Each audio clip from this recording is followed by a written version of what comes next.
Buenos días, jóvenes. Buenos días, Lee. Buenos días, químico.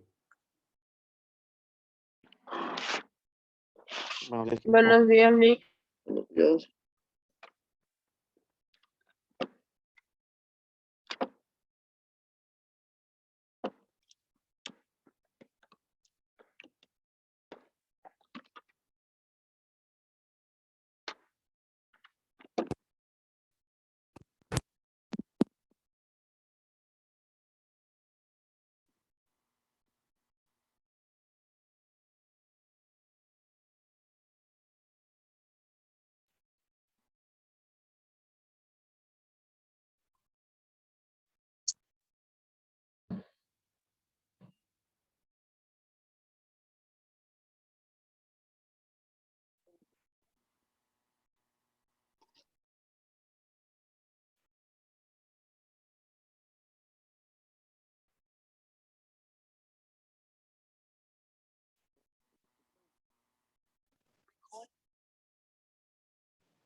Los jóvenes, ¿sí me escuchan? Sí, químico. Ah, ok. Que sí tenía al revés. Sí, no me estaba... Bueno, entonces vamos a continuar con las clases de hematología. Estamos viendo los antecedentes. Esta semana básicamente sería de antecedentes. Ya la próxima semana ya vamos a empezar a ver las bases de la constitución del tejido sanguíneo y cómo está clasificado esta. Más adelante, evidentemente, vamos a ver que tiene un valor identificador y reconstructivo y las principales características que tiene este. Asimismo, las pruebas que se le pueden realizar para determinar si existe o no una mancha de sangre en algún lugar. En ese caso es parte del tejido hemático. ¿Alguna duda con la tarea, jóvenes? Porque me han estado preguntando y pues para que quede ya claro, sí, porque no he podido subírselas bien clara a la plataforma, ya que en realidad he tenido bastante trabajo, todos lados, en serio, no descanso. Con decirles que ayer no me tocó guardia, pero ayer me dormí bueno, no ayer, hoy me dormí como casi a las 3 4 y ahorita a las 5 ya estoy despierto. Entonces sí me lleva bastante tiempo ciertas cosas, tengo bastante trabajo. Y entre eso está pues que también tengo este juicio oral y el juicio oral que tengo sí es un juicio oral que es pesado, entonces el día de mañana voy a estar bien, desde las 10 de la mañana hasta las quizás 6 de la tarde o dependiendo, 3 de la tarde en los juzgados. Esto es importante, jóvenes, que ustedes conozcan de todas las materias. ¿Por qué? Porque un ejemplo ahorita, sí estoy medio presionado yo porque el Ministerio Público me pidió el apoyo. O sea, en realidad me pidió el apoyo a mí. O sea, yo hice mi dictamen. A mí me dijeron, así digamos, nosotros hacemos dictámenes en materia de distintos tipos de disciplinas, ¿no? Y una de ellas, dentro del área de criminalística, no sé si han escuchado la mecánica de hechos.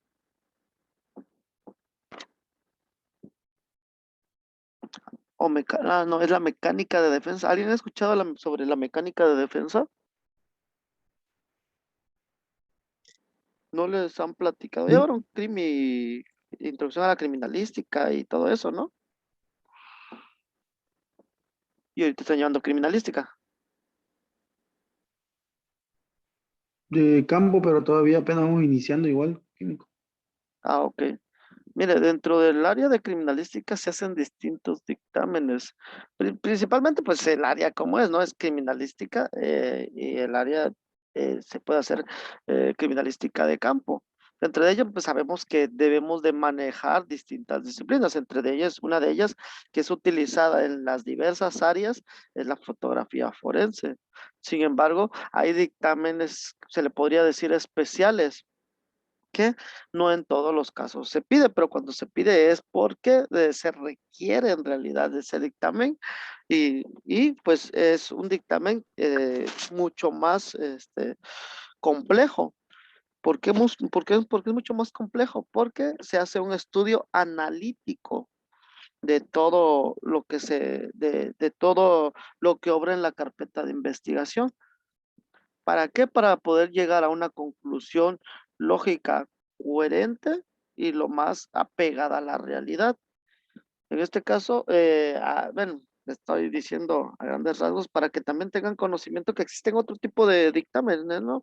Incluyendo, pues, ahorita vamos a ver hematología y es importante porque la parte de hematología, aunque ustedes son criminalistas y criminólogos, ustedes deben de conocer pues el valor que tiene dentro del sistema de justicia y qué pruebas se pueden realizar, ¿no? Digamos, en dado caso que haya sido lavado el lugar y se sospecha de que ahí sucedió el homicidio, pues, y en realidad haya habido manchas de sangre, lo más probable es que se aplique el luminol. Pero ¿qué características se tiene que hacer para que se aplique el luminol, no? Porque no se puede aplicar así nada más. Además que es una sustancia carcinogénica, o sea, da cáncer. Entonces tampoco lo podemos manipular. Así como dicen, ven las películas CSI y están aplicando luminol. No sé si han visto las series y aplican luminol como si echaran limpiador de vidrios a todo el área. Así no se hace. En realidad, o sea, donde se sospecha y sí se tiene que ir buscando, eso sí es innegable. Entonces, digamos, una de las cosas que es primordial, y se lo estoy diciendo ahorita por la situación en la que estoy, es que ustedes conozcan en general las distintas disciplinas. O sea, a mí ahorita el Ministerio Público, yo lo que hice fue una mecánica de defensa. ¿Qué, ¿Para qué nos sirve la mecánica de defensa? Al Ministerio Público le sirve la mecánica de defensa para decir que la víctima no pudo defenderse al momento de ser atacado por su victimario. ¿Y eso en dónde repercute? Pues en la cantidad de años que se le va a dar de prisión. Ahorita no me viene a la mente cómo se le denomina. Entonces, en eso le repercute pues al victimario, ¿no? O sea, lo que quiere el Ministerio Público es demostrar que la víctima ni siquiera tuvo la oportunidad de defenderse al ser atacado por el victimario.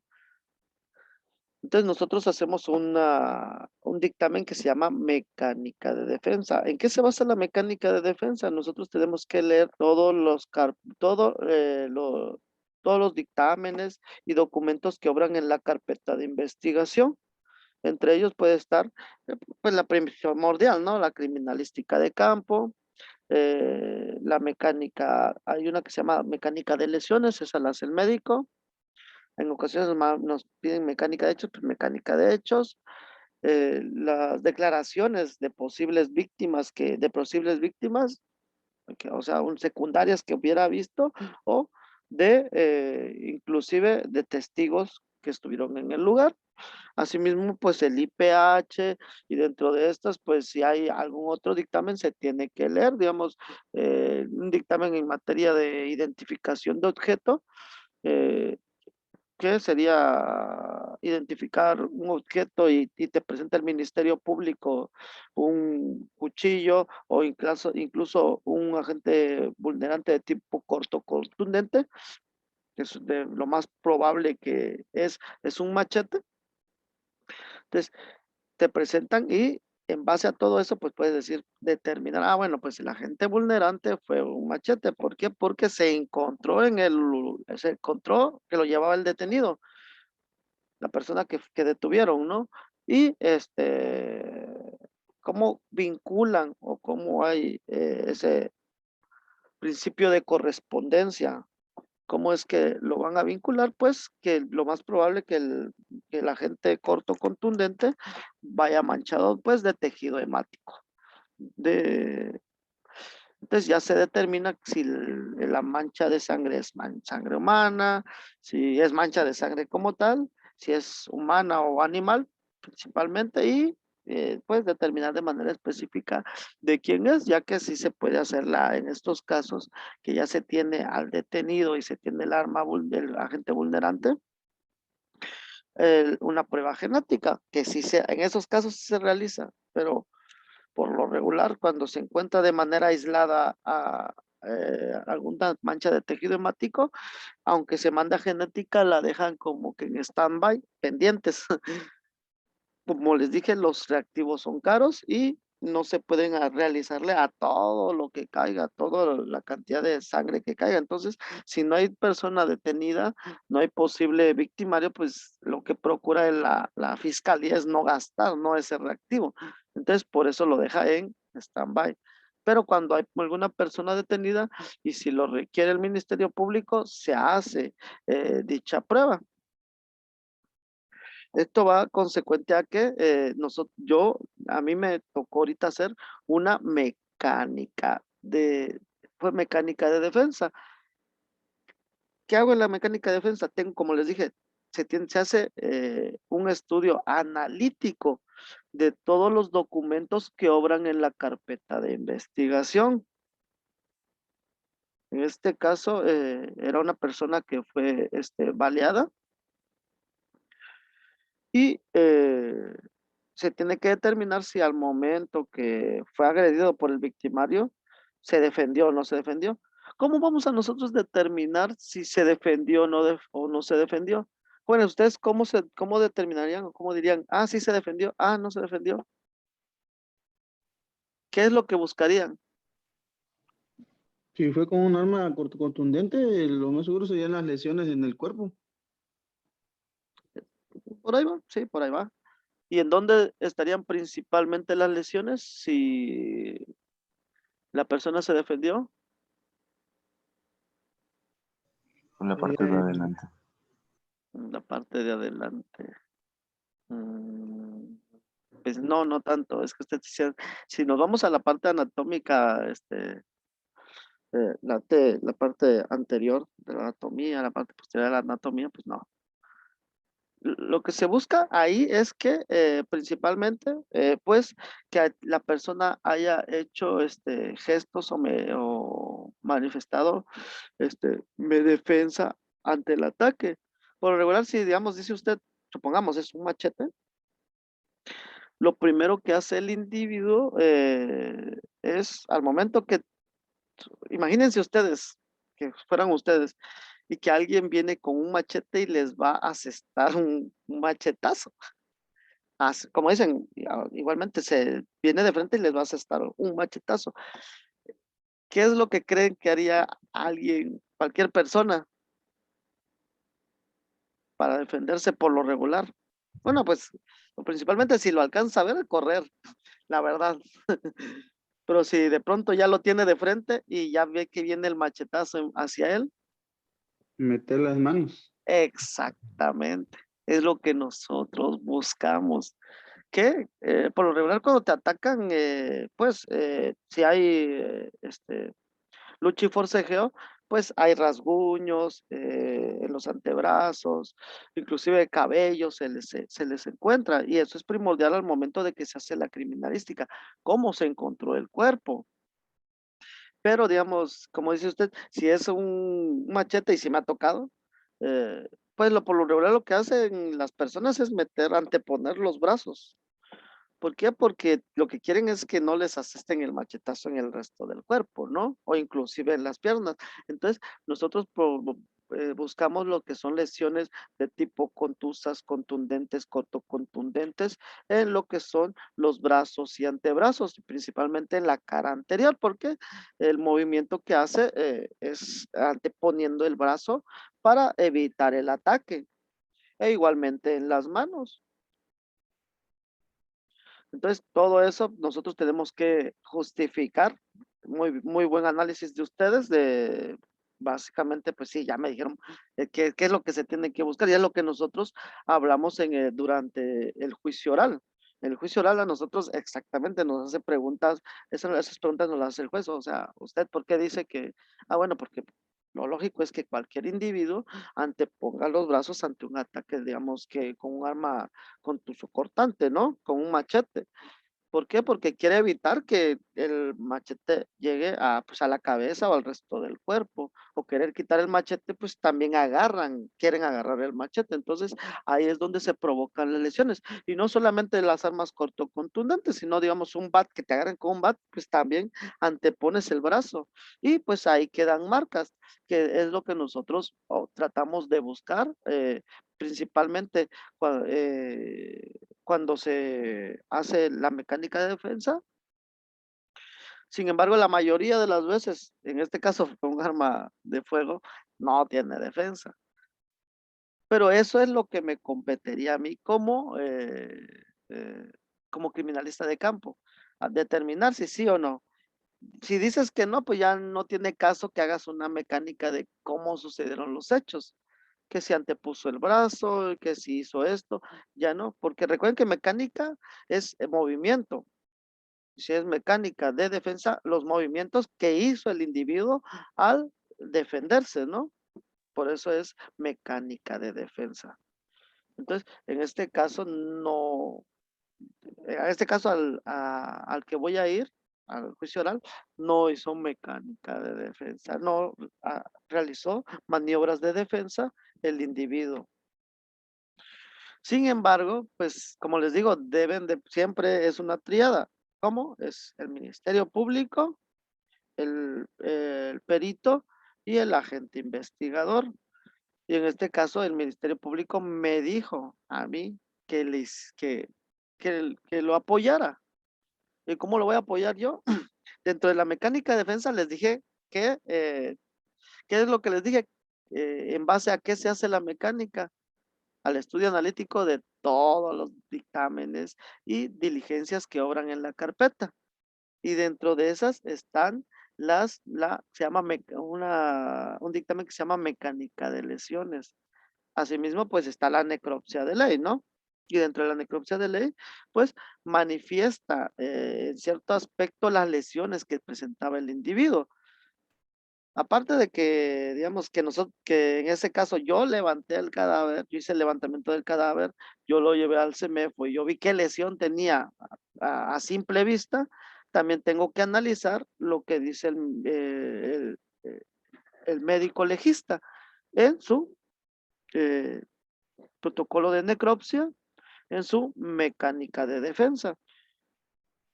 Sin embargo, pues a nosotros lo que nos importa en el dictamen de mecánica de defensa es que tenga ese tipo de lesiones que yo les decía en el antebrazo. En los antebrazos, en las piernas, extremidades superiores e inferiores. ¿Por qué? Porque es donde patalea, cae, si llegara a caer, pues empiezan a patalear con tal de evitar el ataque también. Entonces, sí se defendió el individuo. En este caso, no se defendió, pero el Ministerio Público me dice, hazme un favor, eh, lo que es el médico legista ya se dio de baja de la fiscalía. Ahorita hay uno nuevo, pero el médico legista no lo localiza.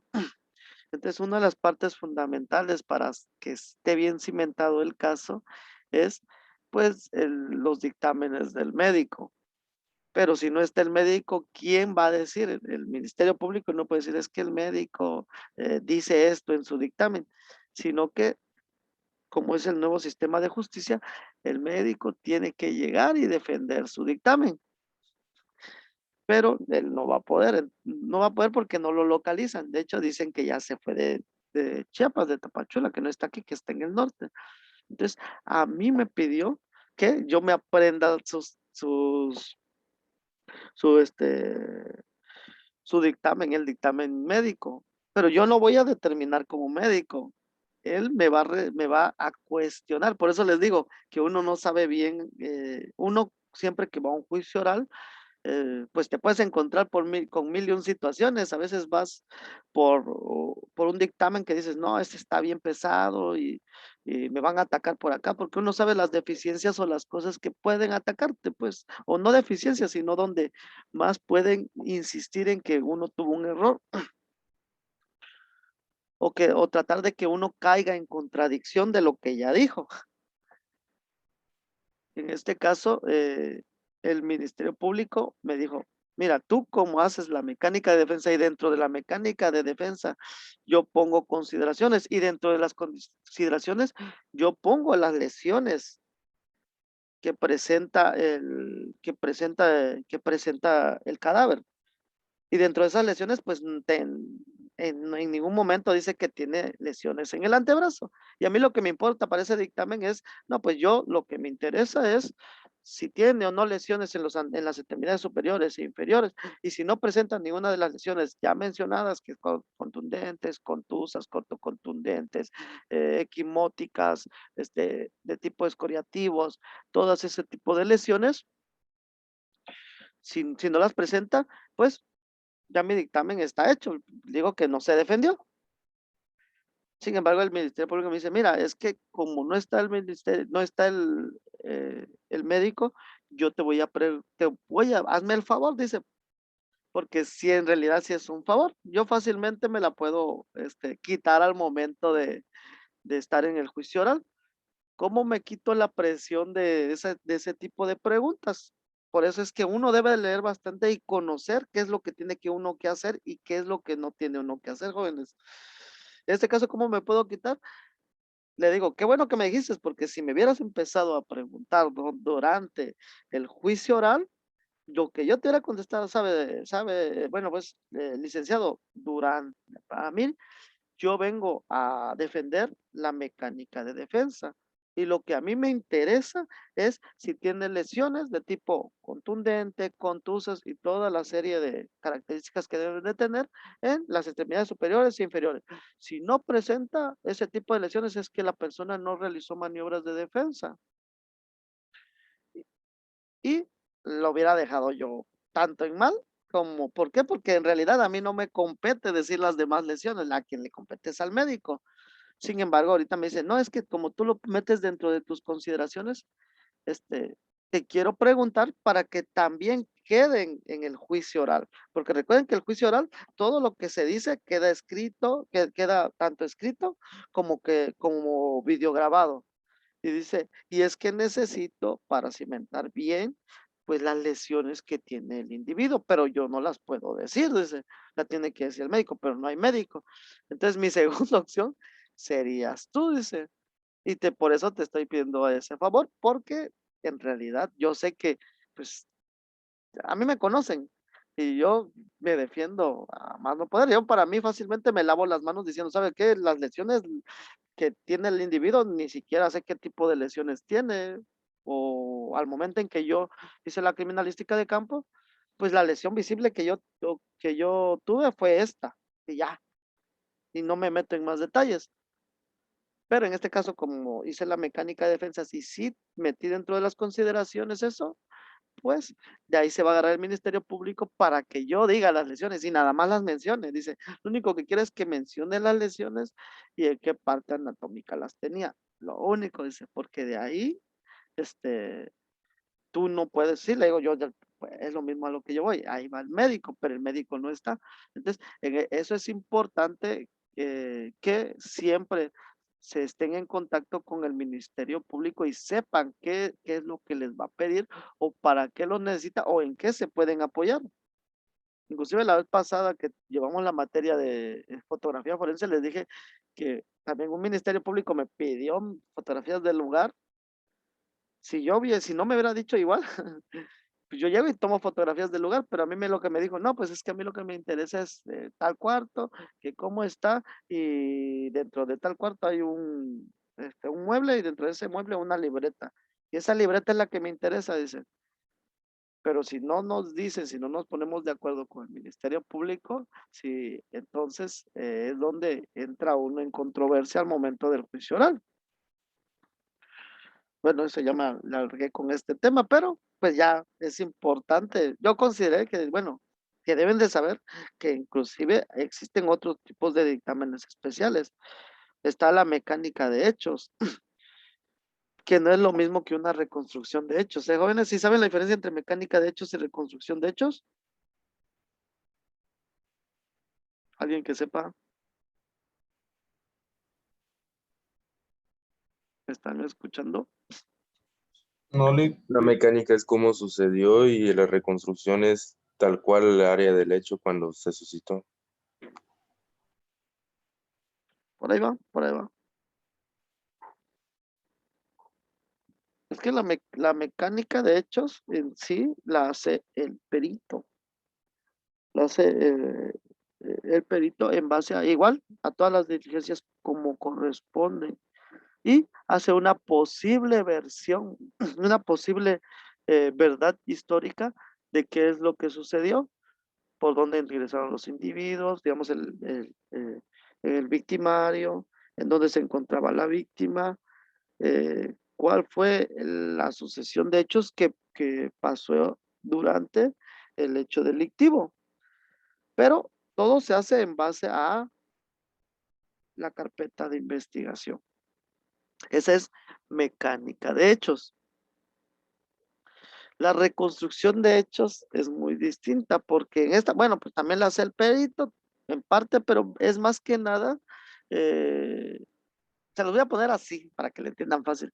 Es básicamente como escribir una novela. En este caso tiene que estar requisito indispensable, ¿eh? El detenido. Y el detenido es el que manifiesta todo lo que hicieron. Y se va haciendo una reconstrucción de hechos. ¿Cómo? Pues el individuo, el detenido, va vindicando y manifestando todo lo que sucedió durante el hecho delictivo. Y la cuestión de aquí del perito, lo único que tiene que hacer es ir tomando fotografías, o sea, se reconstruye como tal el hecho. De hecho, la víctima pues no la pueden sacar del CEMEFO, ¿no? Y si ya está enterrado, ya está en el panteón, evidentemente no. Pero también va un individuo que se pone una como casaca y dice víctima. Y el victimario es el que lleva una casaca que dice victimario, y pues si hay más personas también las ponen y van poniendo, van haciendo una secuencia de cómo sucedieron los hechos, pero aquí en este caso el victimario o el asesino, se podría decir, va narrando y va manifestando, no, pues yo estaba acá, entré y estaba, la víctima estaba ahí sentada. Yo me acerqué y saqué la pistola y le di un disparo. Y a todo eso se le va tomando fotografías. Posteriormente salió huyendo en esta dirección y todo lo que fue sucediendo lo tiene que manifestar el imputado. Ya básicamente no es una verdad más apegada a la realidad, porque en realidad si haces una mecánica de hechos, es lo que el perito piensa en base al análisis de la carpeta de investigación. En cambio, la reconstrucción de hechos, el mismo victimario te está diciendo cómo hizo las cosas y cómo sucedieron los hechos. Esa es la diferencia. Y lo que hace el perito, que si el individuo, al final las conclusiones, si el individuo se centra o en realidad si está en tiempo, forma y lugar, como fue manifestando las cosas y cómo se fueron encontrando los indicios. Y ya. Entonces, hay dictámenes especiales. Esos dictámenes son bastante complejos realizarlos. ¿Por qué? Porque llevan bastante tiempo y se tiene que analizar, se tiene que leer, se tiene que hacer distintos tipos, hacer una gran cantidad de trabajo innumerable. Bueno, entonces ya dejamos eso y vamos a empezar con la materia. Ya faltan 10 minutos. Entonces, sí, me quedé. ¿Alguna duda con el trabajo que les dejé? Bueno, recuerdan que les dije que deben de agregarle la definición de indicio, la definición de elemento material probatorio y la definición de localización, descubrimiento y aportación en el nuevo sistema de justicia penal, acusatorio oral, oral acusatorio, oral. Entonces, ¿alguna duda? De mi parte no, físico, gracias. ¿No? Ah, bueno, entonces conste que ya les pregunté. Voy a tratar de subirles de hecho, con decirles que ni les he podido subir los videos, estoy de que voy a subir el video y no les he podido porque he estado muy, muy ocupado. Entonces, voy a tratar de subirles los videos esta semana y poder también agregarle eso a su trabajo de investigación. Nos quedamos aquí la clase pasada. Tenemos. Posteriormente, en el año 1628, nos encontramos con Guillermo Harvey, nacido en el condado de Kent en 1578. Modesto y prudente investigador, precursor de la aplicación del método experimental. Expone su descubrimiento sobre la circulación general de la sangre en el hombre en su obra Un estudio anatómico sobre los movimientos del corazón y la sangre de los animales. Sin embargo, es hasta el año 1818, 200 años más tarde, cuando James Bloom tiene el crédito de salvar vidas humanas por medio de transfusiones.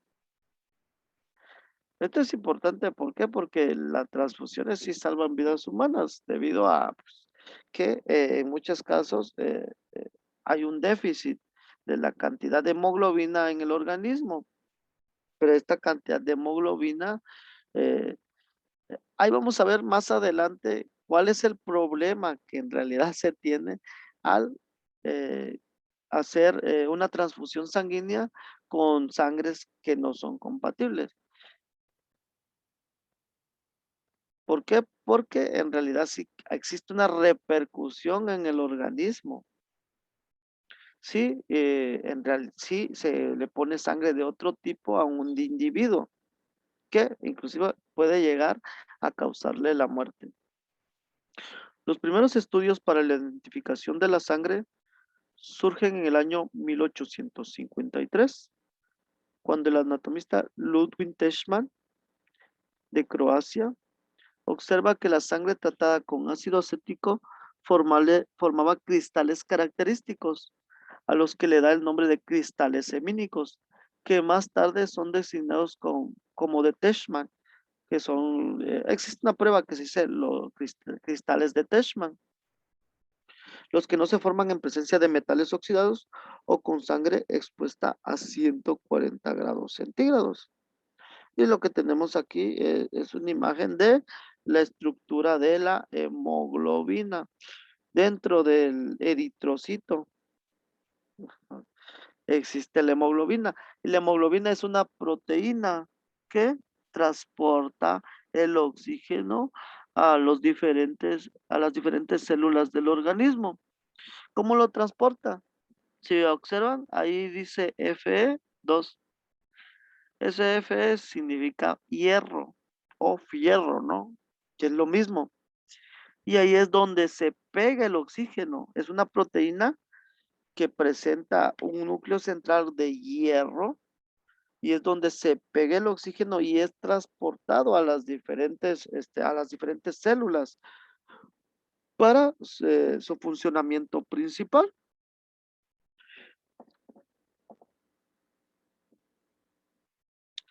En 1861, en Groningen, el holandés Van Den observa que la hemoglobina no solo daba color a la sangre, sino que principalmente poseía la cualidad de asimilar oxígeno al circular por los pulmones y llevarla a todo el torrente sanguíneo.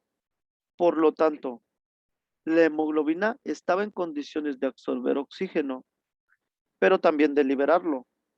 Van Den, al realizar experiencias, básicamente prácticas o experimentos, nota que los extractos alcohólicos de plantas de guayaco se teñían de azul al exponerlos al contacto con sangre y trementina.